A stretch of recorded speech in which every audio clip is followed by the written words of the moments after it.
Hello and welcome back into the Full Tank with Phil YouTube channel, where once again we are here talking trucks. We had a week off.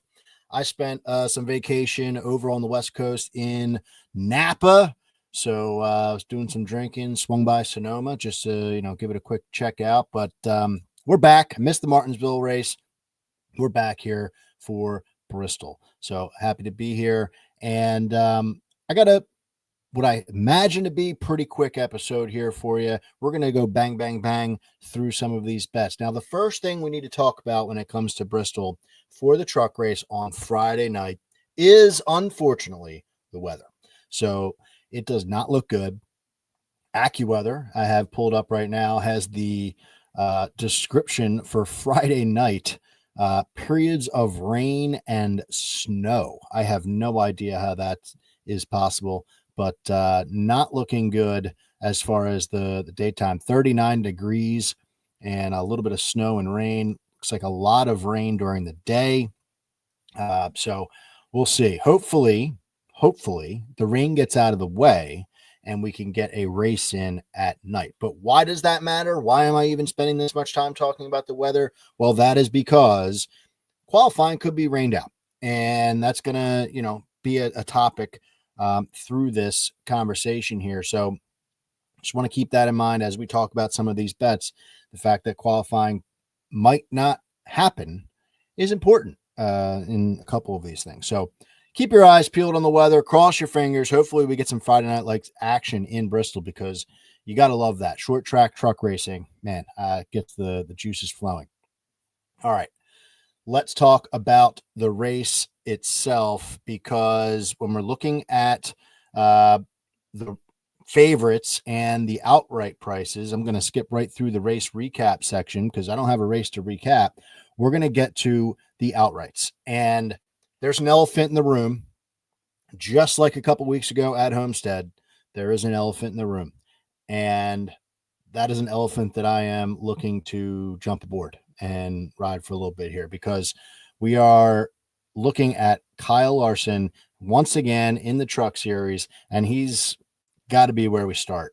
From an outright perspective, I think that if you are not taking Kyle Larson, you just love punishing yourself. Now, I will give you another option right after this, but we got to talk about Kyle. He's minus 115 on Caesars. He's dragging down the lines and making, other guys a lot longer than they normally would be, but it's for a good reason. And you don't think they're choosing this racetrack strategically here for Kyle? I mean, with the Spire team giving him an opportunity to race in various races, they're choosing tracks that he's good at. We went to Homestead. We talked about him on this show. He went out, and it wasn't uneventful, but he got it done.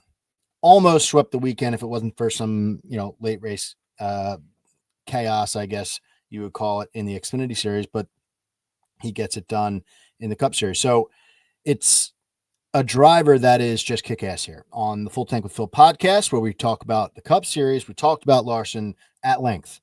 He is a monster at this track in the Cup Series.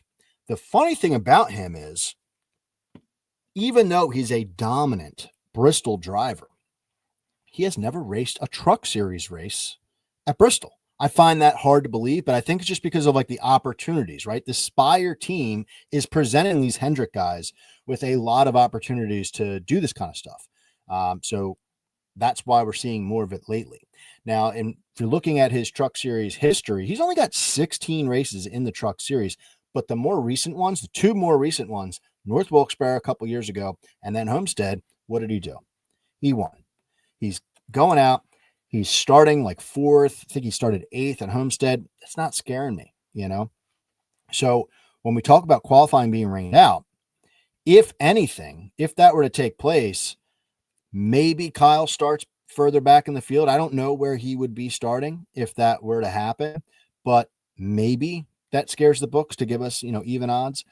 But minus 115, I mean, he's minus 130 in some books. So I think this is a gift.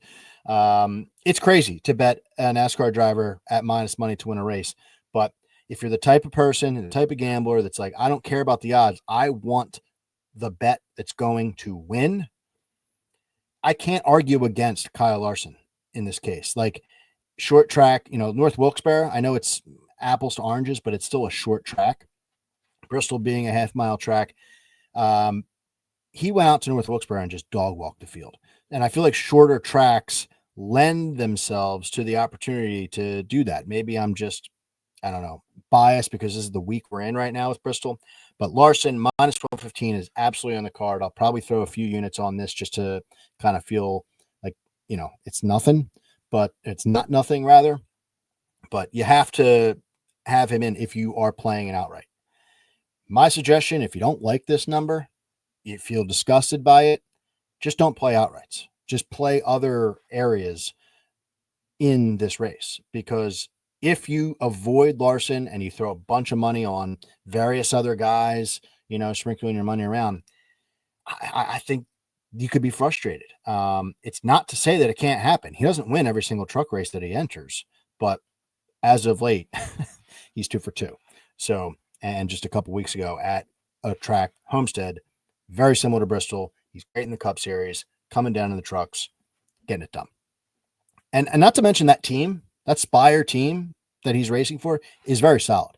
They give these drivers that come down solid rides. So it's, tough to pass up. Minus 115. That is on Caesars. Now, let's say you're like, hey, Phil, I don't want Kyle Larson. Just give me something. Give me something else to look at here from an outright perspective. I'll bite. I'll give you something. I'll go Lane Riggs 6-1. Okay. Lane Riggs on Caesars, but I'm calling out Caesars here, but it's available on a few different places. Lane Riggs 6-1 is worth it. You could throw a half unit on that, come home with 3 units.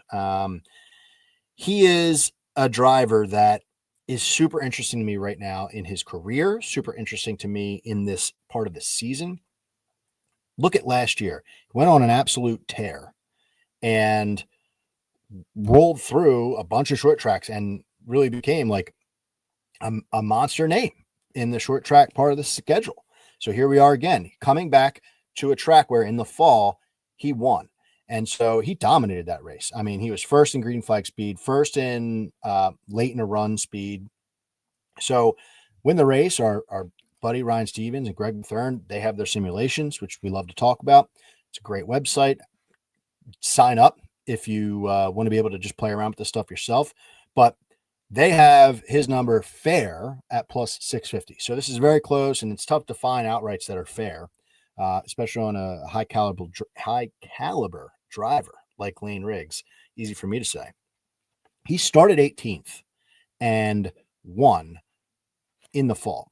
In the springtime race, he finished 10th, but he started 28th, and he was, in that race.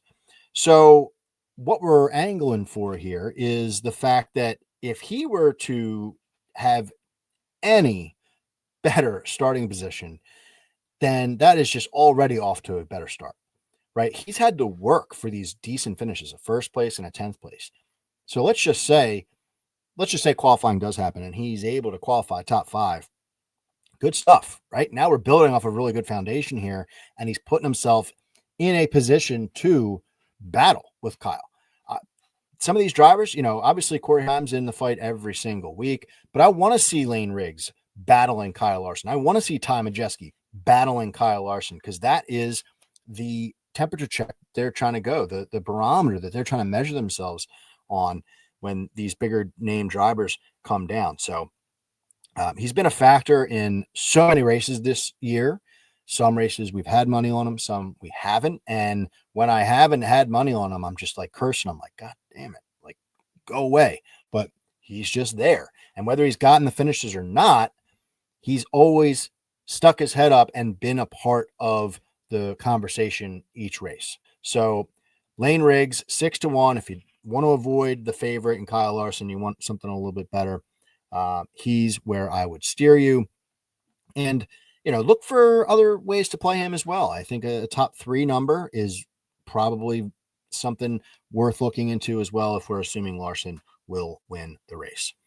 All right, let's move it along here. We're going to go to the placement segment, and I got one bet here. One bet for the placement segment. I told you this was going to be a quick episode. I think that's what people are looking for here on YouTube. A little quick action. Give me the bets. Just give me the bets and be done with it. The placement pick that I have for this week is, let's pull it up. We've got a plus 250 number on Daniel Hemrick. And I don't have the book listed there, but that's on DraftKings. That's on Caesars. It's pretty much consistent across the board for the multiple different books that we're looking at here. So Daniel Hemrick, a lot to talk about here with him. All right, because he's really starting to come alive in the season. We talked a lot about him in the preseason episode, coming down, driving that 19 truck, taking over for Christian Eckes, and got off to a little bit of a rough start. But if you're looking at what he's sort of putting together lately, his last 3 races, he's got a 16th, a 13th, a 5th, and then a first place finish at Martinsville just last week. And did he kind of sneak into that? I wouldn't say that he was the car to beat in that race, but they won. They got it done and he clinched it. So now that's huge for that race team. Huge. Momentum is building. They're starting to believe, yes, we are a factor. We are not an afterthought. Got the monkey off our back, coming down. Daniel Hemrick, a bunch of years ago, had 2 career starts at Bristol in the Truck Series. And his finishes were 4th and 3rd. And that is coming off of bad starts as well. So bad starting positions, and he's finishing top 5. 2 for 2, finishing in top 5. What do we need him to do right here? Top 5. That's all we're looking for him to do. Plus 250 for this guy. That's solid. Now, if qualifying is rained out, great. That is going to bode well because he, won last week. He's going to end up with a good default starting position because of that and his placement in the standings. Whatever formula they're using, he's going to be okay. So I think that he is setting himself up for a good start here and going back to a place where he's had success. I know it was a while back, but then you look at this race team. Christian Eckes, he is someone from the past that was really strong at Bristol, really strong. He's had a bunch of career starts here, but 3 starts in the 19 truck.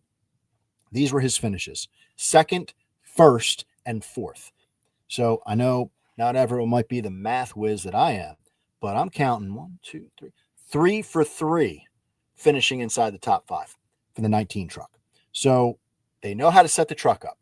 The crew knows how to get it done at this short track. Hemrick has been 100% hit rate in his long past career here at Bristol. So if you're adding all that stuff up, 5 for 5 here, the last 5 races, if you want to combine those 2 stats, finishing inside the top 5. So at plus 250, I think that's pretty solid. I really do think that number is worth it. I think the books are kind of overlooking him, and he's someone that won just a week ago. So I'm into it. All right, so that's my only placement pick of the week. You can get into the Corey Himes and, Larson's numbers are going to be ridiculous, but I'm just kind of spitball here. We could save this for the end, I guess, from the finish line. But there are other drivers that are still kind of short for me to play top 5. And it's difficult to really get into the longer shot guys for top 5s at this racetrack because of just lack of data to pull from. There's not any other really comp tracks. So really you're just looking at Bristol. So I feel like this plus 250 number on Hemrick is a good sweet spot. All right. We'll now move to the matchups. And I've got 2 to throw out there for you. The first one, I'm going to give a nod to my buddy Ryan Stevens from Win the Race. Second time I mentioned him already. He, this morning when we were texting, going back and forth, he steered me in the direction of this bet. And I said, I'll take a look. I was actually on to a different bet, a different driver altogether that I'm going to talk about in the next bet. But he said, hey, how about Ankrum over Honeycutt? He said, I'm into that. It was minus 115 when I took it. Now it's minus 120. I said, I'll give it a look. when I dug in, I loved what I saw. So shout out to him. He turned me on to this. I didn't find this on my own, but I'm loving what I'm seeing. I'm just trying to report back to you that I'm on this, and I think there's good reason to be as well. Minus 120 on DraftKings and a couple other books as well. We'll start with Tyler Ankrum, okay? 7 career starts at Bristol, 1 top 5, 3 top 10s. Now, in the 18 truck, just last year, 2 starts, a 5th place finish and a 10th place finish. So pretty good, right? And I think that's kind of what I would have expected. You know, if you gave me like a blind resume or something like that, I say, hey, where do you think Tyler Ankrum finished last year? That's kind of what I would expect. He's just that like 5 to 10 range guy on a lot of these tracks. 3 of the last 4 races at Bristol, he's finished top 11. So I find that pretty interesting. And then he's bounced around a little bit, right? So the 16 truck he was running, that was a Toyota. He's driven for, for a few different teams, but in 4 career starts in a Chevy truck, 3 of those 4 races, he finished inside the top 7. Not too shabby for Tyler Ankrum. I might have that mixed up, but that's what I have written down. I know 3 of the 4 inside the top 10. I could give you that at least. So very good numbers here for Tyler Ankrum in a Chevy truck. So then you look at who he's facing. Okay, Caden Honeycutt. This is a driver that we talk about on this show, for good or for bad, pretty much every week. And at this point in time, I don't know what to make of this dude. All right, he's not that high in the standings for where we expected him to be. Not, he's 11th in the standings with 2 top 10s to his name, and just not, I don't know. I really expected him to be taking strides, right? He's got a 6th place finish in Atlanta Super Speedway, kind of throw that out, a 10th place at Homestead, but 12th at Vegas. He's just running around 10th. Last week at Martinsville, started 3rd, finished 26th, 2 laps down. I don't know. I think of Honeycutt as a 1.5 mile driver. When we get to Kansas, we get to Texas, those tracks, Honeycutt is on my card. But in a head-to-head matchup against a driver who is very consistent, I would call Ankrum consistent at this track. To me, that screams, go the other way. Go away from Honeycutt. In 4 starts, I was surprised that he has 4 career starts at Bristol in the trucks. His average finish is 21.3. His best finish is 12th last spring. Head-to-head against Ankrum on this track, he's 0-4.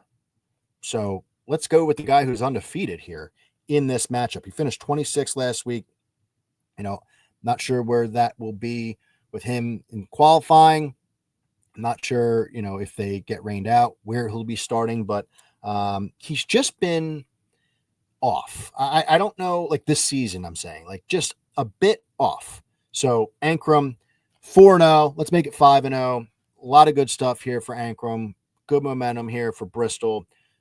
Good finish last week for Ankrum. Let's keep it going. So Ankrum over Honeycutt, minus 120. The final bet we're going to talk about here is a driver that, as soon as I pulled up the stats for Bristol, you're going through some of the big dogs, obviously the Heims and the Majeskis and things like that. But Rajah Caruth stood out to me, and I was just trying to say to myself, how can I bet something on Rajah and feel good about it? A victory, no thank you. A top 5 is even tough. It gets a little crowded up there. Not to say that he can't do it at all. I definitely think that is possible. I mean, he's plus 300. That number doesn't really wet my whistle. I'd rather take a Daniel Henrik at plus 250 like we talked about. So I wanted to see what head-to-head matchups were out there with Caruth. And let's start by talking about Rajah. Why are we high on him? 4 starts at Bristol in the Truck Series. He's got 1 top 5, 3 top 10s. His last 3 starts at Bristol, 6th, 8th, and 3rd. This, to me, is a sign of a young driver really starting to figure themselves out at a racetrack, really starting to mold the track to what they like. And I got to be on a driver like that. Got to be on a head-to-head matchup like that. Fully expect a top 10 effort, top 10 car from Rajah Caruth this week. He was 8th last week. Needs to get things rolling. He's not doing too well in the standings. So got to love it when a guy is starting to maybe show some progress. And even when they're struggling, they look up, they see a racetrack, they say, we got good notes there. I can do well there. Let's get it done. Let's kind of get this season going in a better direction. That's what we're talking about here with Rajah Caruth. Look at the other side of this matchup, Brandon Jones. He is not a full-time driver. He's driving the one truck for Tricon. And the one truck has been okay. It's been okay. It hasn't been bad, but it hasn't been like race winning. Brandon Jones is a part-time driver. This is a fifth truck for Tricon.